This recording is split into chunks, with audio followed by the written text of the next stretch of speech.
Muito boa noite a todos. É com grande alegria que iniciamos então a oitava edição do WebTalks. Agradeço a PUC e a ABAB pelo apoio e pela realização do evento, em nome da Câmara Ciesc-Fiesp. Hoje nós recebemos Fernanda Nemer para uma conversa com o Dr. Armando Ruvai e com o Dr. André Luiz Monteiro sobre a Lei de Liberdade Econômica e a Arbitragem. Passo a palavra, então, para o professor Cláudio. Muito obrigado, Lilian, mais uma vez. Agradeço em nome da PUC e também da ABAB, uma delegação de competência que eu realmente não tenho, mas tenho certeza que o agradecimento existe. Faço agradecimento a ti por todo o apoio que a Fiesp tem dado ao nosso programa. Chegamos com muito êxito à oitava edição, e essa edição, na verdade, é uma edição que atende o clamor popular. É uma edição em que todos os convidados foram basicamente indicados por todos que têm assistido e participado de nossos eventos aqui do Arbitalks. Algum tempo atrás, pouquíssimo tempo atrás, num congresso também online, André discutiu uma série de pontos e colocou quase que como não vou dizer nem uma luz no fim do túnel, mas assim, pelo menos um vento de bom agouro à Lei de Liberdade Econômica. Em alguns círculos começamos a conversar sobre essa Lei de Liberdade Econômica, quando diversos colegas nos lembraram que o professor Armando Rovai tem publicado muito, tem trabalhado muito a própria Lei da Liberdade Econômica, e a Fernanda é uma estudiosa do assunto também. Eu falei, bom, já que o clamor popular demanda, vamos ouvir de quem realmente conhece a matéria, de quem tem essas esperanças e tem, na verdade, o trabalho efetivo de trazer à realidade um marco legal que realmente parece ser muito importante e tem trazido, já completou agora, essa semana, se não me engano, a semana passada, 1 ano de existência. Bom, de imediato passo então a palavra à Fernanda para abrir os trabalhos, agradecendo mais uma vez a todos os presentes por sua participação nesse nosso evento. Grande abraço.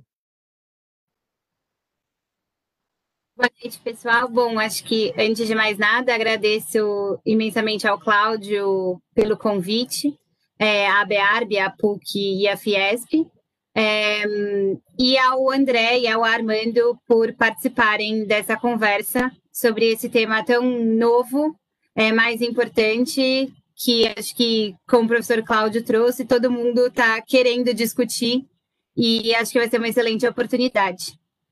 Bom, acho que eu vou passar, então, diretamente a primeira pergunta que eu queria fazer para o André e para o professor Rovai, para que vocês tragam um pouco qual o entendimento de vocês sobre o âmbito de aplicação da Lei da Liberdade Econômica no direito brasileiro e já dando uma luz, assim, sobre quais são as principais mudanças que vocês veem que isso traz para o mundo da arbitragem.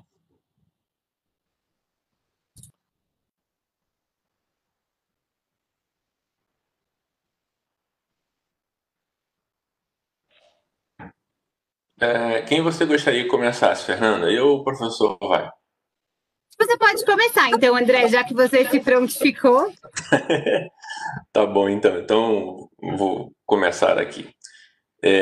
Bom, evidentemente é um prazer estar aqui fazendo parte dessa oitava edição do Arbitalks.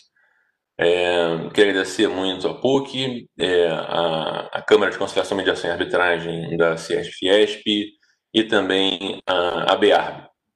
Em particular, em nome dos professores Cláudio Finkelstein, da Lilian, da Camila e da Fernanda. Também agradecer também a participação do professor Armando Rovai, né, que disponibilizou a participar aqui e debater esse assunto. É um prazer para mim estar discutindo com vocês todos esse tema, que, como o professor Cláudio falou, é um tema relativamente novo, né, e que tem trazido aí alguns debates, né. Bom, o âmbito de aplicação, né, da Lei de Liberdade Econômica no direito brasileiro, principais mudanças, né, em especial para arbitragem, litigios comerciais, né. Bom, essa lei, eu acho que todo mundo sabe, né, ela era uma medida provisória, né, medida provisória 881 de 2009, né. Não havia bem urgência para a edição da medida provisória, mas a gente sabe que já virou meio que prática no Brasil de ter medida provisória para qualquer assunto, né? Isso já vem de algumas décadas, eu diria, né? E depois a medida provisória foi convertida na Lei 13.874 de 2009, né? Depois houve a edição de um decreto, né, 10.178 de 2019, para regulamentar um pedaço da lei. E isso é o que temos hoje, né? Ela está em vigor, né, a lei desde setembro de 2019, né? A medida provisória um pouquinho antes, maio de 2009. Eu, pessoalmente, acho uma boa medida, né? Eu sou favorável à iniciativa, com algumas críticas, né? Mas sou favorável à iniciativa, né? Acho, né, o professor Rovai vai confirmar, acho que ele também considera uma boa iniciativa, pelo menos foi o que eu pude extrair de um texto que eu li, que ele escreveu com outro colega chamado Paulo Sérgio Nogueira Salles Júnior, que foi publicado na revista Direito Bancário e Mercado de Capitais, volume 86 de 2019. Pelo que eu li ali, acho que ele também considera uma boa iniciativa, ele vai depois me dizer. Bom, eu tenho visto algumas críticas, né, em relação à lei, né, vamos chamar de lei de liberdade econômica, né. Algumas críticas, no meu ponto de vista, são corretas, em especial em relação à redação de alguns dispositivos e também em relação a certa ausência de debate, né. Essa medida provisória foi editada, depois convertida na lei, e não houve muito debate na comunidade jurídica, e eu reconheço essas críticas são legítimas, né? E também a redação de alguns dispositivos, né? Que também, talvez, se tivesse havido maior debate, a redação seria um pouco melhor, né? Agora, outras críticas me parecem um pouco injustas, né? Eu tenho a impressão de que algumas delas são pautadas por um certo desconforto, eu diria, ideológico, né? Mas que eu tenho a impressão que não devem pautar muito a análise da legislação, né? A gente, como advogado, como juízes, Ministério Público, estudantes, eu acho que a gente deve analisar a legislação que está em vigor com base no que o direito nos apresenta, né? A ideologia a gente deixa para debater no Facebook, a gente deixa para debater nos ambientes políticos, né? Quando é direito, vamos tentar extrair o melhor que a gente puder, usar o máximo que a gente consegue da nossa energia, do nosso conhecimento, para extrair o melhor da legislação, né? Até porque, se não fosse assim, a gente não ia poder elogiar o Código Civil, né, brasileiro, que a gente sabe que o projeto do Código Civil é da comissão do ministro Gomes e Silva, da ditadura militar, esse era o projeto original do Código, né, a CLT de 43, Estado Novo, né, ditadura do Vargas, o CDC do Collor, né, e da Zélia Cardoso de Mello, né, então, assim, eu não sei, eu não gosto de ter minha poupança confiscada, não sei se vocês gostam, mas, enfim, toda a história do direito brasileiro acaba que passa por essas circunstâncias políticas que eu acho que a gente deve deixar do lado de fora e examinar o direito como tal, né? Onde a aplicação, que é de fato a pergunta, é bem ampla, né? Acho que o professor Rovai pode até ir em mais detalhes a esse respeito, né? Mas a lei realmente alcança o direito civil, empresarial, econômico, urbanístico, de trabalho também. Um ponto interessante é que na medida provisória havia uma menção a direito do consumidor e depois a lei retirou. Então, não há aplicação de direito do consumidor, né? E eu destacaria, antes de passar a palavra para o professor Rovai, que me parece que as principais inovações, né, no que diz respeito a litígios comerciais e arbitragem, vão ser as normas que tratam sobre a interpretação do negócio jurídico, né? E aí, em especial, né, o artigo 1º, parágrafo 2º da lei, o artigo 2º, artigo 3º, e depois alterações no Código Civil, né? Artigo 113, 421, 421-A, e também os artigos 49-A e 50, que tratam da desconsideração da personalidade jurídica, né? Eu acho que, assim, com essa ideia inicial, acho uma boa passar a palavra para o professor Rovai para ir em mais detalhes, eu acho, em melhor e mais detalhes do que eu. Bem, primeiramente, quero agradecer a oportunidade, agradecer o convite que foi oportunizado pelo professor Cláudio Finkenstein, quem é um amigo de longa data, foi meu orientador no doutorado e que eu faço aqui meus cumprimentos e agradecimentos novamente pela oportunidade. Agradecer a doutora Lilian, que é a secretária-geral da Câmara da Fiesp-Ciesp, agradecer a doutora Fernanda, que eu comentei com essa juventude, com essa lepidez toda, a oportunidade de mediar esse debate, e o doutor André Luiz Monteiro, que eu já havia falado, trocado algumas mensagens, mas que já de imediato eu cumprimento, porque a sua rápida explanação é perfeita, ao meu ver, e não teria retoque nenhum a fazê-la, né?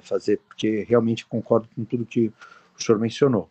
Agora, eu gostaria só não de aumentar, ou agregar, ou acrescentar na sua explicação, apenas só na minha visão aqui também, e pegando o gancho do que o senhor já expôs, mencionar o seguinte, que a lei é uma lei de reforço, ela não traz nada de novo. A 13.874, eu sou sim a favor, eu não considero absolutamente nada ideológico, até porque eu acho que essa discussão ideológica é uma bobagem muito grande, seria uma discussão válida para 50, 60 anos atrás, essa visão binária de direita e esquerda é algo retrógrado, ultrapassado, e quem se debruça sobre isso é ignorante, porque nós deveríamos pensar na atividade produtiva e no caos social que existe no Brasil, e isso se resolve, na verdade, com o desenvolvimento da empresa e da atividade produtiva, a realidade é essa, e a Lei de Liberdade Econômica, se começou através de uma medida provisória ou não, o que importa é que ela foi promulgada no dia 20 de setembro, Cláudio, ela foi promulgada ontem, fez um ano, e que ela tem, sim, condições de possibilitar um desenvolvimento para o país. Ela é alicerçada em dois elementos fundamentais, a livre concorrência e a livre iniciativa. A livre iniciativa e a livre concorrência, por sua vez, são tão interligadas que às vezes não dá nem para a gente separar qual é uma e qual é outra. O que importa, efetivamente, é que para a arbitragem, ela pode sim ser benéfica na interpretação dos contratos. A lei ela envolve uma série de outros fatores em relação ao poder público, ela envolve fatores em relação ao direito societário, mercado de capitais, mas para a arbitragem, o que eu vejo de imediato, em prima facie, é em relação aos contratos empresariais. De uma maneira muito sumária, ela bota uma pá de cal na teoria da imprevisão, que foi algo de maneira banalizada, utilizada no direito brasileiro, sem o menor rigor técnico. A teoria da imprevisão era utilizada simplesmente por qualquer movimento econômico, climático ou conceitual, pela simples capacidade retórica dos seus bons advogados. A Lei de Liberdade Econômica, com base no artigo 113, parágrafos 1º, 2º e seus incisos, o artigo 421 do Código, todos do Código Civil, hein? Desculpe que eu não mencionei, e 421A, você tem a oportunidade de trazer segurança jurídica, previsibilidade nas relações contratuais. E mais, você vem trazer a oportunidade de que as partes estabeleçam regras específicas onde elas próprias,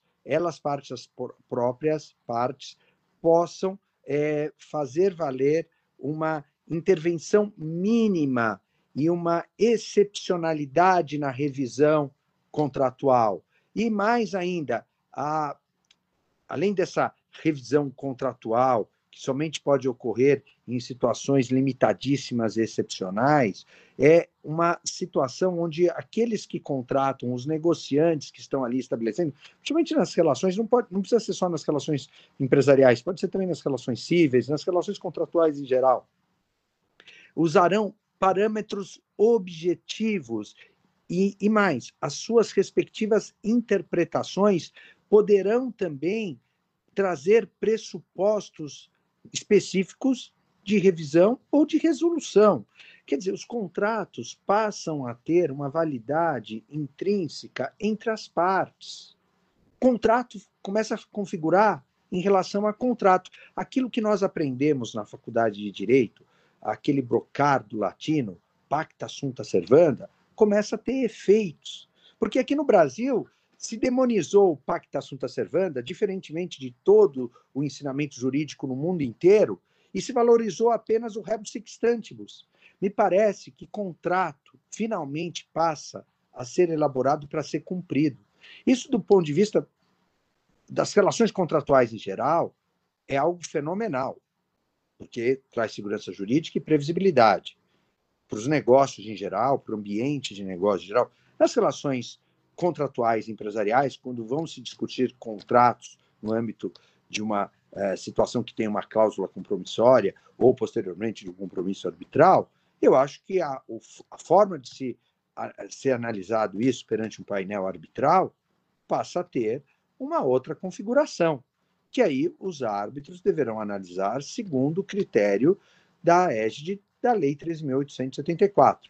Ademais, questões ideológicas, questões comportamentais de como que nasceu essa legislação, até porque, né, doutor André, doutor Cláudio, doutora Fernanda, se nós vamos pensar na maravilha que é a teoria da empresa, pensada no início do século na verdade, aperfeiçoada por Alberto Asquini, que foi pensada por Cesare Vivante, nasceu no Código Civil de 1942, em pleno regime fascista, que é algo mais deletério do que o regime fascista. Então, se a gente atrelar, né, a legislação oriunda do seu regime político, do seu Estado, quer dizer, vamos descolar da política, vamos analisar a legislação dentro do seu teor de aproveitamento e da sua substância jurídica. Me parece que, nesse condão, a Lei de Liberdade Econômica é muito interessante e eu sou, sim, a favor dela, e o seu impacto me parece melhor, salvo o melhor juízo, ela vai ser muito bem aproveitada na arbitragem também. Desculpe se eu me alonguei. Não, nem um pouco. Eu vou até aproveitar, acho que esse ponto, então, professor Armando, que você estava trazendo agora no final, sobre os benefícios para a arbitragem em relação à questão da interpretação dos contratos e tudo mais, para te perguntar sobre essa aplicação na arbitragem, se no seu entendimento ela precisaria ser invocada pelas partes ou se ela poderia ser sempre aplicada à esponte própria pelos próprios árbitros. Se você quiser começar comentando esse ponto, já que você estava nesse assunto. Eu deixo o doutor André começar, porque ele que iniciou, e na ordem da chamada, na ordem alfabética, o doutor André vem antes de mim. Pô, esse é um bom critério, que eu não usava esse critério, acho que desde que eu estava no primário, mas eu vou voltar a usar, gostei.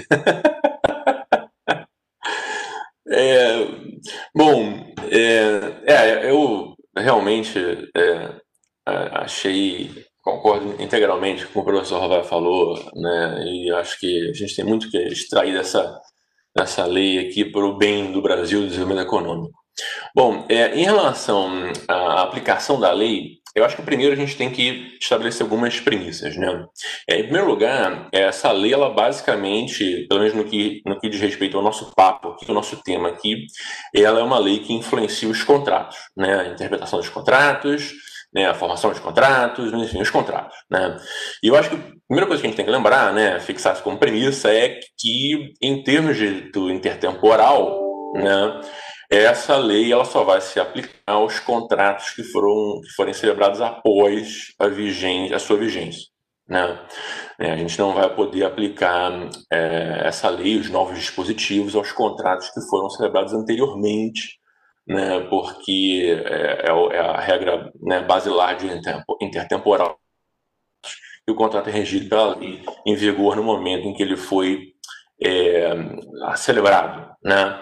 Essa é a primeira premissa que eu acho que a gente precisa bem estabelecida. Então, se ultrapassar essa premissa, ou seja, quando a gente está lidando com um contrato que foi celebrado já na vigência da lei, aí realmente surge aquela dúvida, né? E aí, puxa, será que o árbitro ele pode aplicar esponte sua, né, esponte própria, ou de ofício, ou as partes precisam invocar? Essa pergunta é muito interessante porque ela traz aquele debate sobre iure nocte curia na arbitragem, né? Um debate complicado, não só no Brasil como no mundo todo, mas eu tenho a impressão, né, essa é a minha impressão, de que o iure nocte curia se aplica na arbitragem normalmente, e, portanto, os árbitros podem, né, fazer uso desses dispositivos que estão na Lei de Liberdade Econômica, com uma exceção, né, com duas eu diria, dois cuidados, né? O primeiro é que essa possibilidade é para a qualificação, né, dos fatos levantados pelas partes, né, qualificação jurídica, né? Quer dizer, o árbitro ele não pode se valer desse dispositivo para julgar um pedido que não foi feito ou para trazer um fato que não foi alegado, né? Tem essa limitação, né? Só em relação à qualificação jurídica daquilo que foi apresentado pelas partes, né? E outro cuidado que tem que ser dito é que se ele resolver aplicar as pontes próprias, ponte sul, algum dispositivo da lei de liberdade econômica que não tenha sido invocado e debatido pelas partes, ele precisa dar oportunidade para as partes se fecharem sobre aquilo, né? Então é muito importante, né, nessa hora, né? Isso é muito fundamental na atividade do árbitro. Ele percebeu logo de início qual é o debate que está sendo travado pelas partes e qual é, eventualmente, os dispositivos que ele vai aplicar, né? Porque a pior coisa que pode acontecer é ter todo o debate na arbitragem, na sentença, na hora de proferir a sentença, o árbitro perceber que ele quer invocar um dispositivo que as partes não debateram. E aí você precisa voltar na atividade postulatória, abrir de novo as partes para se manifestarem sobre aquele dispositivo. Isso atrasa a arbitragem e isso só acontece porque o árbitro não percebeu antes que ele ia precisar desse dispositivo para julgar a causa, né? Então é muito importante que o árbitro esteja atento a isso, né? Examine com atenção as petições, né? As manifestações das partes e já verifique se por acaso as partes não estão debatendo um ponto legal importante que ele vai precisar utilizar para julgar o caso, ele já apontar na hora, no curso do procedimento, na fase postulatória, né, na pior das hipóteses, logo em seguida a fase instrutória, é que as partes se manifestem sobre aquilo. Então, com essas ressalvas, né, primeiro saber se a lei se aplica àquele contrato, né, isso só vai acontecer se o contrato for firmado posteriormente à vigência da lei. Depois, saber se as partes, saber se isso que o árbitro está fazendo não vai alterar o pedido ou os fatos trazidos, e se não for esse o caso, o árbitro dá a chance das partes se manifestarem sobre isso, e aí sim, eu acho que ele pode expor de sua, desde que dê oportunidade às partes para expor seus pontos de vista, né? Essa é a minha visão sobre o assunto. Bem, sou eu agora, Fernando? Bem, eu concordo com o doutor André, mas eu faria um acréscimo aqui da seguinte ordem. Na realidade, houve um problema cultural no Brasil em razão de uma situação oriunda do seguinte, Fernanda. Nós tivemos no Brasil, nos últimos 50 anos, por conta de problemas sociais, o Brasil é um país desigual, né? O Brasil, e quando eu falo isso, as pessoas falam, o esquerdista, o comunista falando. Pelo contrário, dou aula de direito comercial e eu sou naturalmente um sujeito que tem uma origem capitalista. Mas isso não me cega, eu não sou cego. Eu vejo que o Brasil é um país pobre, miserável e com um desequilíbrio social gigante. E, via de consequência, eu acredito que a única forma de equilibrar essa situação de desajuste social é através da atividade produtiva e através do próprio capitalismo na sua função social. Mas por que eu estou falando isso? Porque se avançou de uma maneira inadequada que essa busca pelo equilíbrio social se conseguiria de uma maneira atabalhoada através do direito da seguinte maneira, e é isso mesmo, através da desconsideração sem nenhuma lógica jurídica, desconsideração da pessoa jurídica sem nenhuma lógica. Inventaram lá no artigo 28 do CDC uma maneira ilógica de se desconsiderar a personalidade jurídica e demonizaram a personalidade jurídica de uma maneira completamente desequilibrada. E só agora, com a Lei de Liberdade Econômica, no artigo 49A, se consolidou um modelo eficaz da personalidade jurídica e refizeram o conceito da desconsideração a partir do artigo 50, trazido com essa remodelagem pela Lei 13.874. Ainda nessa toada, se fez, através da Lei de Liberdade Econômica, uma conceituação genérica sobre outros princípios que dão guarida ao desenvolvimento da atividade produtiva. Mas por que eu estou trazendo essa situação? Porque, na realidade, a tua pergunta é, será que o julgador na arbitragem, o árbitro, que faz as mesmas vezes do juiz togado, só que na arbitragem, ele vai poder aplicar a lei de arbitragem fonte própria? A verdade é o seguinte, Fernanda, o julgador, ele sempre, na questão contratual, ele sempre deveria analisar o caso segundo a necessidade de que o contrato tem que ser cumprido e que você só deveria analisar o contrato segundo as regras da sua revisão, segundo o princípio da revisão contratual, o rebus sic stantibus, na sua excepcionalidade. Mas, em razão dessa situação que se habituou o judiciário brasileiro, e isso se estendeu, inclusive, para a prática dos julgamentos arbitrais, e o problema é esse, a gente não tem acesso ao decisório arbitral, a gente não tem uma visão jurisprudencial. Mas, por analogia, se a gente verificar, então, algumas decisões, portanto, podem ter sido elaboradas segundo, olha, por analogia, por parâmetro, essa excepcionalidade da relação contratual por motivos externos não foi tratado só pela excepcionalidade, pela banalização do cumprimento dos contratos. Isso leva a um outro fator, Fernanda. A lei de liberdade econômica não é algo que é trazido como algo novo, inventaram algo novo. Não. A lei de liberdade econômica é uma lei de reforço. Ela apenas reforça conceitos jurídicos e alguns que já estavam na Constituição Federal. Então, na verdade, na questão contratual, fora o bem lembrado pelo doutor André, que é a questão de aplicar no tempo e no espaço a regra jurídica, a questão contratual é a seguinte: contrato deve ser cumprido. E a revisão dos contratos, exceto nas questões excepcionais, a revisão deve ser feita apenas nas questões excepcionais. Fora nas questões excepcionais, contrato tem que ser cumprido. E a lei de liberdade econômica vem reforçar essa questão. Então, eu acho que, mesmo para os painéis arbitrais, eu terei a forma mais avançada nesse sentido.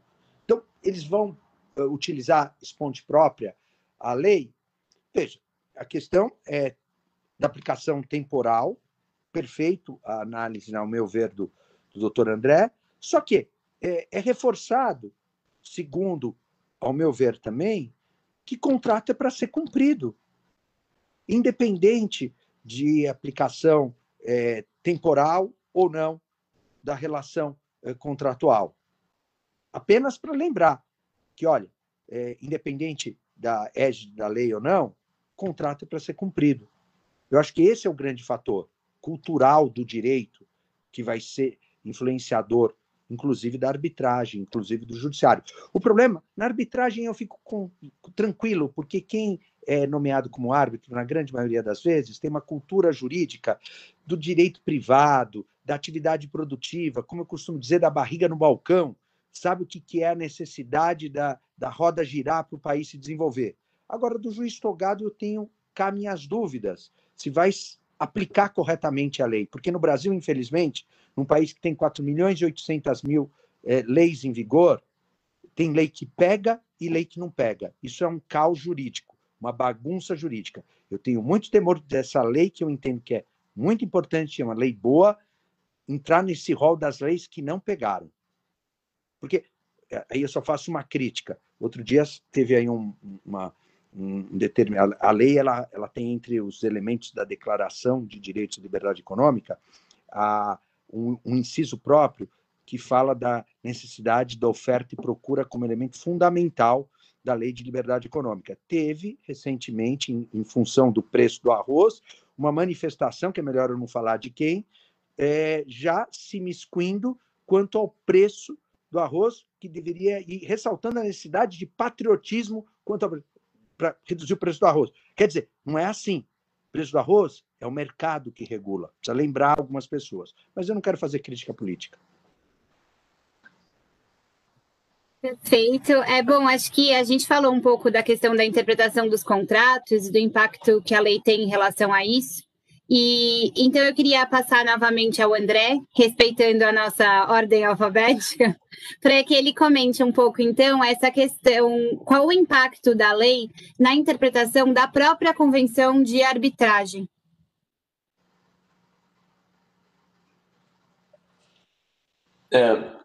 Obrigado, Fernanda, novamente. Acho que também é bacana a gente debater um pouco, né, como que a lei de liberdade econômica pode influenciar na convenção de arbitragem, né? Porque a convenção de arbitragem tem uma divergência no Brasil, né? Se a convenção de arbitragem é um negócio jurídico processual de direito privado, ou se é um negócio jurídico de direito privado, ou um negócio jurídico processual, enfim. Seja uma coisa, seja outra, o fato é que eu acho que a lei de liberdade econômica, ela se aplica à convenção de arbitragem, né? Acho que não tem muita dúvida a esse respeito, e eu acho que ela pode ajudar bastante em alguns casos que a gente tem visto, né? A primeira coisa que eu acho importante dizer é o seguinte: boa parte das decisões do judiciário contrárias à convenção de arbitragem, tá? E aí, aqui não é uma crítica ao judiciário, o judiciário tem desempenhado um papel muito importante na arbitragem, especialmente o STJ, né? Mas sabemos que de vez em quando, e mesmo o STJ, comete, no meu ponto de vista, uns deslizes, né? E boa parte dessas vezes em que há deslizes, a decisão judicial sempre começa dizendo que a arbitragem é excepcional e que a convenção de arbitragem precisa ser interpretada restritivamente. Isso por quê? Porque a arbitragem seria uma renúncia ao acesso à justiça, tá? Eu acho que essa Constituição está equivocada, né? Eu já, enfim, há muito tempo que eu tenho tentado dizer isso, né? Eu acho que essa Constituição é muito equivocada, né? A arbitragem não é renúncia à jurisdição, né? Em primeiro lugar, porque a Constituição ela não garante o acesso ao judiciário, ela garante o acesso à justiça. E a justiça significa jurisdição, seja a estatal, seja a privada. No fundo, essa previsão constitucional se dirige ao legislador, né? Ela se dirige ao legislador, a impossibilitar que o legislador crie uma lei que impeça a parte de buscar os seus direitos, seja no judiciário, seja na arbitragem, né? Então, essa é a ideia do dispositivo legal, né? E a arbitragem, ela representa acesso à justiça tal como o judiciário. Então, a convenção de arbitragem, ela não representa uma renúncia à jurisdição. E como não é renúncia, ela não precisa ser interpretada restritivamente. Ela vai ser interpretada nos seus termos, né? E aí, nesse ponto, eu acho bastante importante ressaltar a alteração que a Lei de Liberdade Econômica fez no Código Civil, em especial no artigo 113, parágrafo 1º, inciso 5º, e que fala que a interpretação do negócio jurídico deve lhe atribuir o sentido que, e aí vem o inciso 5º, corresponder a qual seria a razoável negociação das partes sobre a questão discutida, inferida das demais disposições do negócio e da racionalidade econômica das partes, consideradas as informações disponíveis no momento da sua celebração, né? Então, esse dispositivo insere, né, no leque que nós temos de opção para interpretar o negócio jurídico a racionalidade econômica que as partes utilizaram para fins de estabelecer aquele contrato ou aquela convenção de arbitragem, né? E aí é interessante a gente ver alguns casos na jurisprudência, né, em que se declarou nula a convenção de arbitragem, quando, por exemplo, a convenção dizia as partes, em caso de conflito, poderão se valer da arbitragem ou mediação. E aí o judiciário declarou nula a cláusula. E não me parece que seja essa a ideia, né? Não me parece que as partes estabelecem, ainda que não seja a redação mais adequada, não me parece que seja isso que elas estavam pensando, né? Parece que, na verdade, quando vem esse tipo de cláusula, elas queriam fazer atribuir a opção, né, de quem primeiro iniciar o processo, a demanda, optar pela arbitragem ou pela mediação. Isso é um exemplo. Outro exemplo também, às vezes acontece, a cláusula está redigida no seguinte sentido: qualquer disputa decorrente do contrato é sobre esta arbitragem. E aí começa uma divergência, saber o que significa decorrente do contrato. Tem algumas coisas que não são exatamente decorrentes do contrato. Enfim, E aí dizem, não, então o que é decorrente do contrato é para arbitragem, e o que não for decorrente do contrato, aí é para o judiciário. E se a gente imaginar, né, e se a gente se colocar no lugar das partes, quando estabelece uma convenção de arbitragem, me parece um tanto quanto óbvio, não é, que nenhuma parte vai celebrar uma convenção de arbitragem, né, uma cláusula de resolução de disputa, para ter um pedaço da cláusula julgado por um órgão, um outro pedaço julgado por outro. Isso não faz sentido do seu ponto de vista econômico. Não faz sentido, sob o racional econômico, que as partes estabeleçam implicitamente, se for expressamente, tudo bem, eles podem fazer o que quiserem, mas não faz sentido pressupor que as partes queiram que um pedaço da causa seja julgada por um árbitro e outro pedaço pelo judiciário. Né? Que um pedaço seja mediação, um outro pedaço seja arbitragem. Não faz sentido. Né? E há decisões muito antigas aqui na Inglaterra, mesmo sem lei de liberdade econômica, que vão exatamente nessa linha. Olha, se há menção à palavra arbitragem na cláusula compromissória, mesmo que a redação não seja perfeita, né, é fácil imaginar que o que as partes imaginaram, né, foi a arbitragem como um item do negócio para resolver qualquer disputa relacionada àquele conflito. Né? Então, eu acho que isso pode ajudar também numa interpretação um tanto quanto mais extensiva da convenção de arbitragem, né, a abranger outros conflitos que eventualmente não estejam expressamente, né, colocados na cláusula, né, ou que estejam, mas a partir de expressões ou palavras não tão claras assim. Eu acho que esse novo elemento de interpretação do negócio vai permitir que a gente, número um, afaste uma vez por todas essa ideia de que até a renúncia à jurisdição tem que ser interpretada restritivamente, não tem nada disso. E número dois, né, entender que a arbitragem é um elemento do negócio, portanto, ela vai cobrir todos os casos que não foram expressamente excluídos pelas partes. Né? Eu acho que isso acho que é possível desenvolver um pouco mais esse aspecto, e talvez o professor Rovai queira explorar um pouquinho mais esse assunto, mas eu tenho essa impressão. Se o professor Rovai quiser fazer seus comentários sobre esse tema também. Eu concordo com o André, e na minha visão, ela não deveria nem ser analisada a lei de liberdade econômica quanto a cláusula compromissória. Eu acho que ela não foi nem pensada para isso.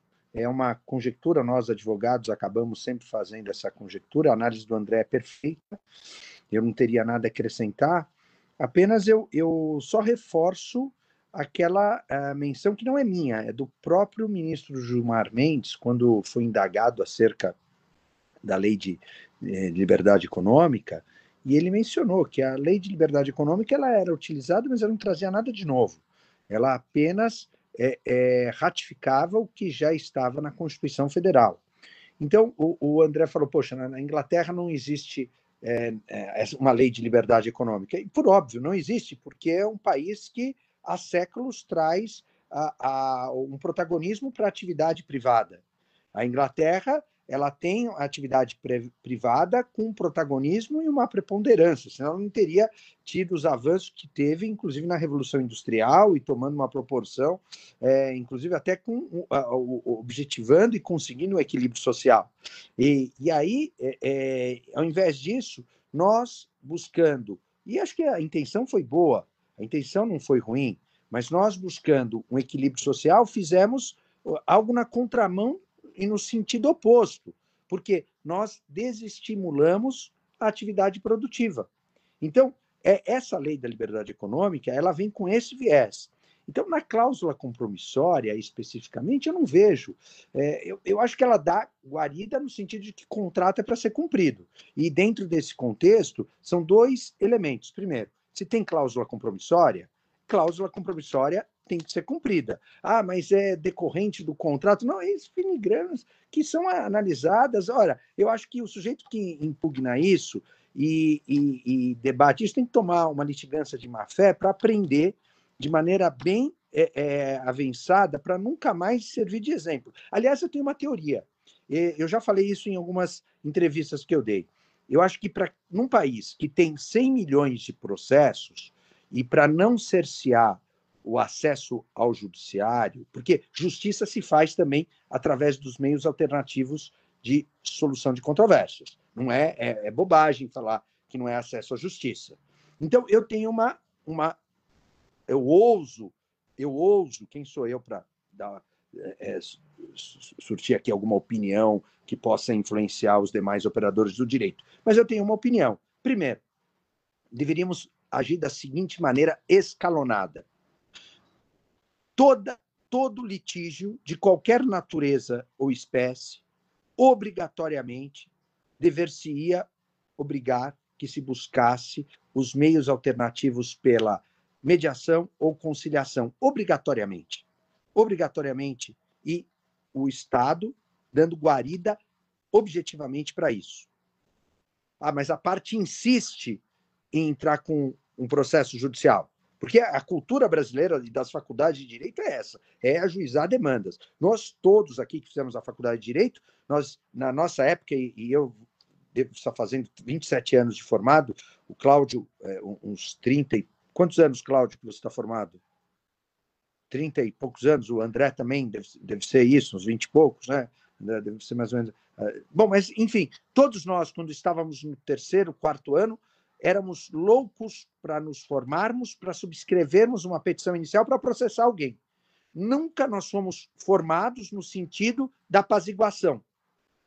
Então, a minha ideia, e se me permitem expor essa minha ideia, é a seguinte: a obrigatoriedade da busca de um meio alternativo de solução de conflitos, que seja a mediação ou a conciliação. A parte insiste em demandar através da tutela jurisdicional. Ok, as custas ficam num patamar bem elevado. Mas isso não permite o acesso à justiça? Não, permite primeiramente através dos meios alternativos, mediação e conciliação. Não deu certo, aí sim você volta para um patamar razoável, de busca da tutela jurisdicional, acessível a qualquer um. Eu tenho certeza absoluta que vai cair de uma maneira monumental o número de litígios ou de proposituras de ações, porque não é possível. Nós temos 212 milhões de pessoas vivendo no Brasil, que é a nossa população, e 100 milhões de processos. Nós temos, portanto, um processo para cada 2 pessoas. Em nenhum lugar do mundo existe isso. Alguma coisa está errada. É muito fácil entrar com uma ação. É muito fácil ajuizar uma ação. Então, algum limite a gente tem que alçar sem comprometer esse direito constitucional do livre acesso à justiça, que é diferente do livre acesso ao judiciário. A gente pode fazer justiça através de meios alternativos de solução de conflitos, que existem. A conciliação, a mediação, a arbitragem. Mas a arbitragem, ela também traz um meio heterocompositivo. Então, eu acho que a gente poderia tentar pensar, e aí isso eu deixo para os doutos, que são muito mais inteligentes do que eu, muito mais capacitados do que eu, para desenvolverem algo parecido com essa ideia. Mas algo que poderia ser pelo menos conjecturado. Eu não vejo as nossas instituições jurídicas tratando esse tema. Enfim. Agora, voltando ao assunto, eu concordo com o André. Apenas eu acho que o impacto da Lei de Liberdade Econômica não foi feito para isso. Não foi feito para isso. Ela pode incidir? Pode incidir em qualquer relação do direito privado. Lógico que pode, mas não foi feita para isso. É isso. Desculpe se eu me alongo, eu falo demais. Bom, acho que então a gente pode passar... Tem mais uma pergunta antes da gente passar para as perguntas de quem está assistindo. Que aí eu queria saber um pouco de vocês, o impacto da lei também na mitigação dos riscos que são vistos hoje por empresas, enfim, internacionais, para a realização de arbitragens do Brasil, e aí especialmente para as arbitragens internacionais, mas também para as arbitragens domésticas. E aí, se esse cachorro fofo quiser opinar também sobre a lei, eu não me incomodo. André, se você quiser começar de novo, já que, enfim, o professor Armando gostou da ideia de seguir a ordem alfabética, podemos seguir assim. Maravilha, Fernanda, obrigado. Deixa eu só fazer uma pergunta para você. A gente tem 15 minutos e a gente quer reservar 10 para a audiência, é isso? Napoleão. Tá, então eu vou falar aqui em 2 minutos, então, para a gente poder ouvir também eventuais perguntas da audiência, né? Bom, muito rapidamente, né?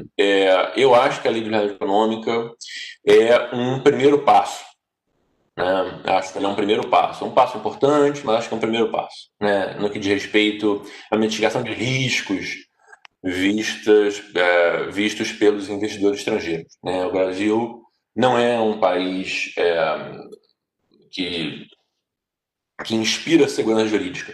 Sim, ponto final, é isso. Não inspira segurança jurídica. Né? Isso falando só do direito, né? Sem falar da economia. Né? Mas, enfim, só do direito. Não inspira segurança jurídica. Né? Não inspira por várias razões. Né? Nós vivemos um país com enorme segurança jurídica. Né? Só para dar alguns exemplos. Né? Assim, todo mundo lembra que o STJ ficou uma década para decidir se os juros de mora eram a Selic ou eram 1%. Era 1%, depois virou Selic, depois virou 1%, depois virou Selic. Assim, o juros de mora assim, é uma coisa muito simples, muito básica, e a gente ficou 10 anos para decidir isso. Né? Outro exemplo, prescrição para a resposta civil contratual.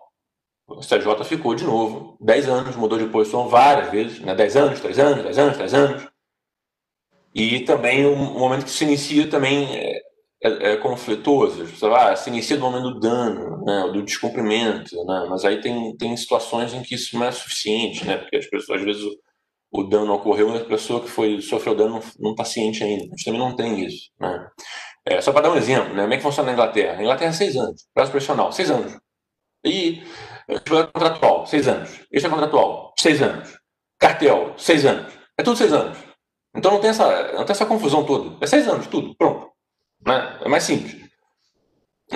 Outro exemplo, artigo 479 do Código Civil, o professor Rovai falou, né, da lei da imprevisão, minoridade excessiva. O artigo 469 ele é ininteligível. Ele é ininteligível. E a prova disso é que o Francisco Marino, meu querido amigo Francisco Marino, aliás, recomendação ao livro do Francisco Marino, revisão dos contratos, leiam o livro dele, é excelente. O Marino fez uma tese de livre docência sobre o artigo 479. O artigo é tão complicado que o Marino fez uma tese para explicar o que é o artigo 479. Né? É um artigo que permite modificar um contrato. E a gente, até hoje, não se entendeu. Tem várias teorias, enfim. Fixação de perdas e danos. O interesse, se analisa o interesse negativo ou o interesse positivo. Não diverge nada. Também a gente não sabe. Né?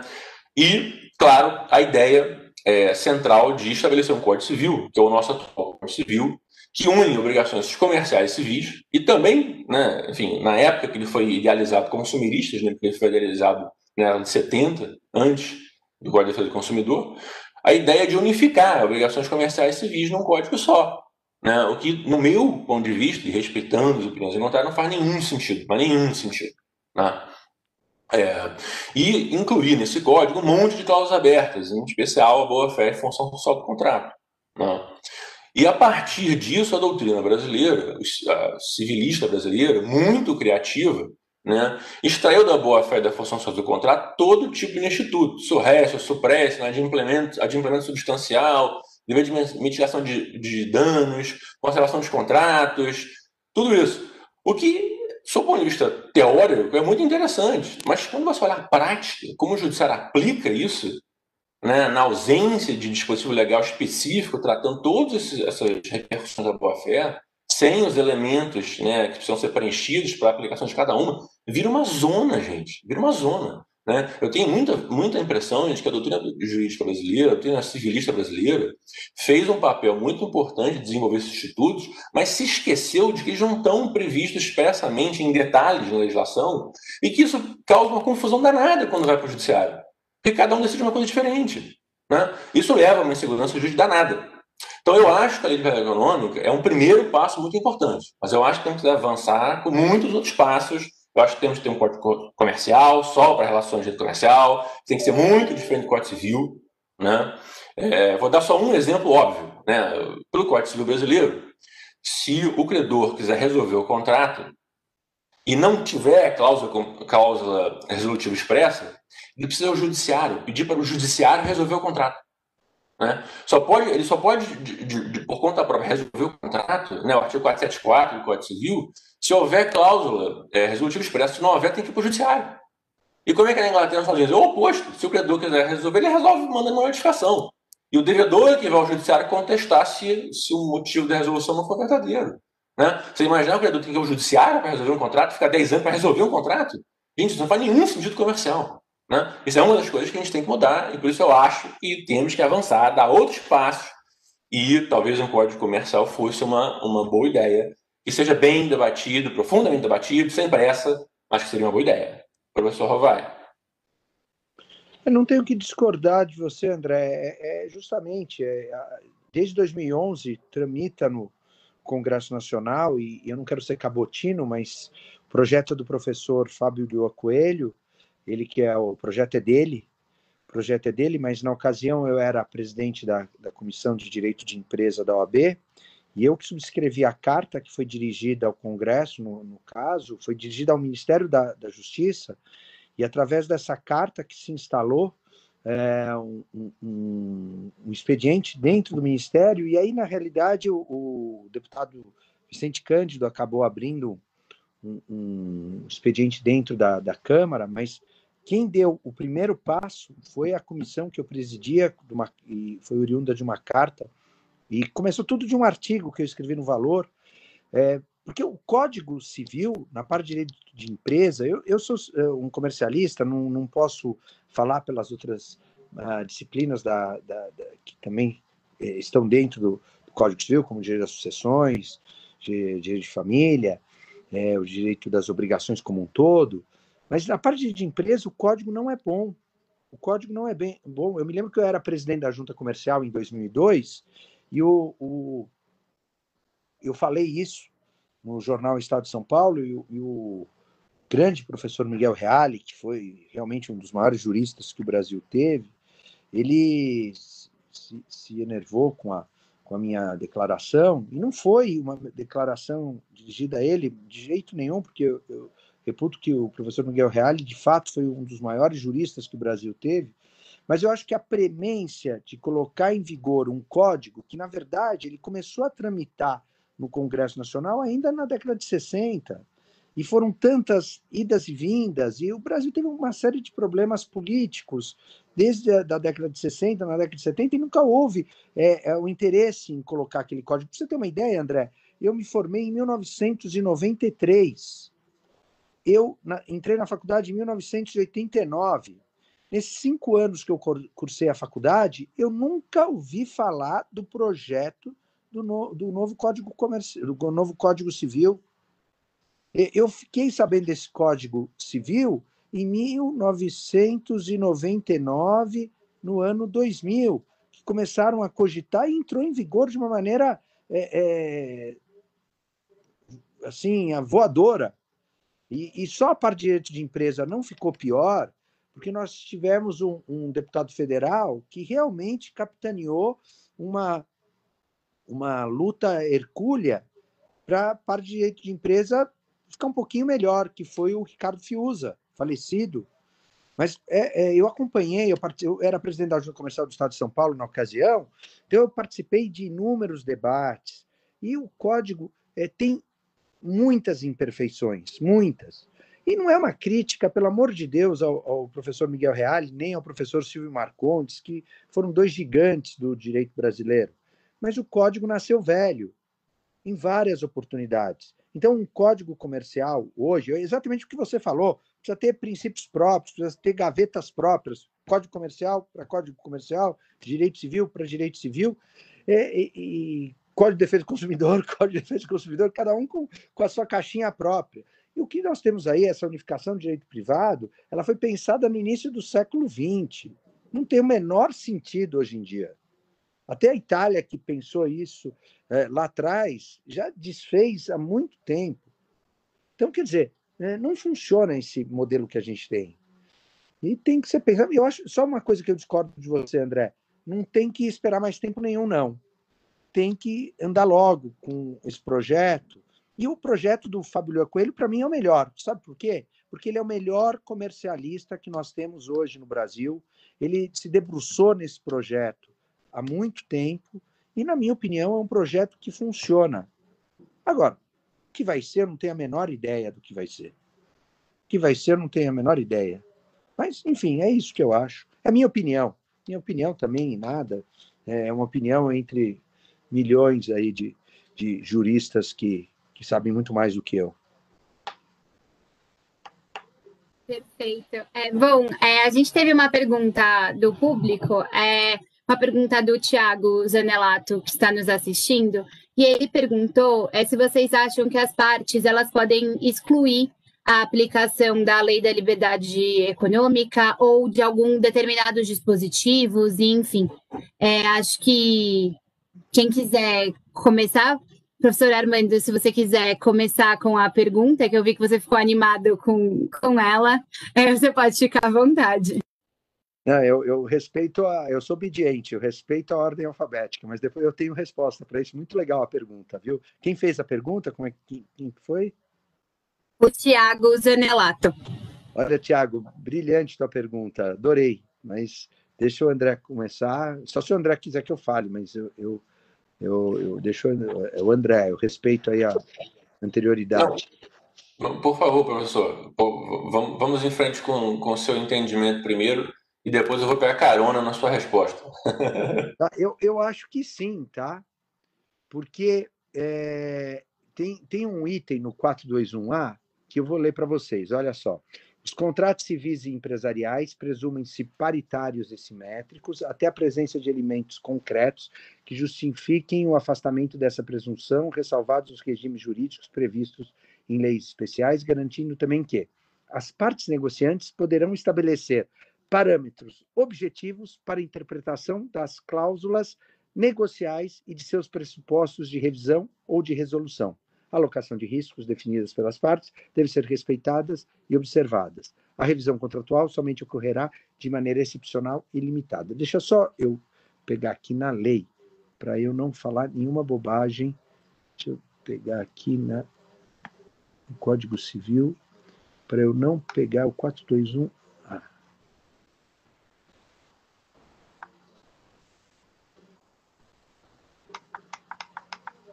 Então, vejam. As partes negociantes poderão estabelecer parâmetros objetivos para a interpretação das cláusulas negociais e de seus pressupostos da revisão ou da resolução. Eu acho que aqui está a resposta. Repete a pergunta, Fernanda. Ele perguntou se as partes podem determinar uma aplicação, podem excluir a aplicação da lei ou de alguns determinados seus dispositivos. Eu acho que sim, porque se as partes negociantes poderão estabelecer parâmetros objetivos para a interpretação das cláusulas negociais e de seus pressupostos de revisão ou resolução, eu acho que que pode tudo. E até porque, veja, vamos lá para o 113 também. Eu acho que a 421A me permite. E aí, eu acho que as partes, desde que convencionem,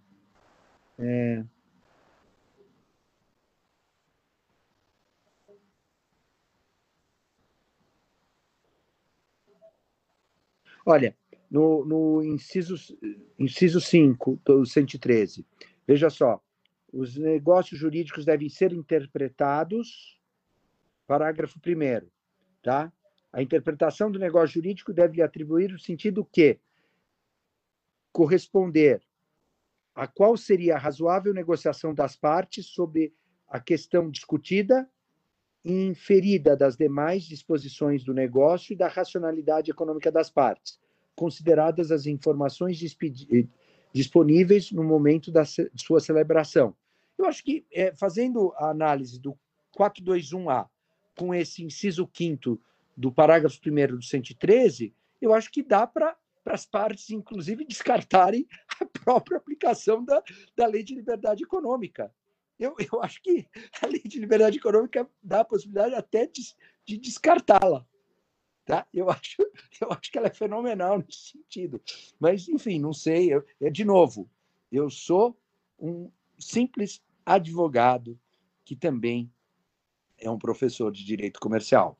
Eu estou sujeito nas minhas análises de todas as críticas possíveis. Eu só contar uma coisa rapidamente. A gente está criticando aqui o Código Civil, e eu faço isso com todo o respeito aos grandes juristas que foram os autores intelectuais. Outro dia eu estava lendo, só por curiosidade, as críticas que o Clovis Bevilacqua, que foi o autor do maravilhoso Código de 16, que foi o código que eu estudei na faculdade.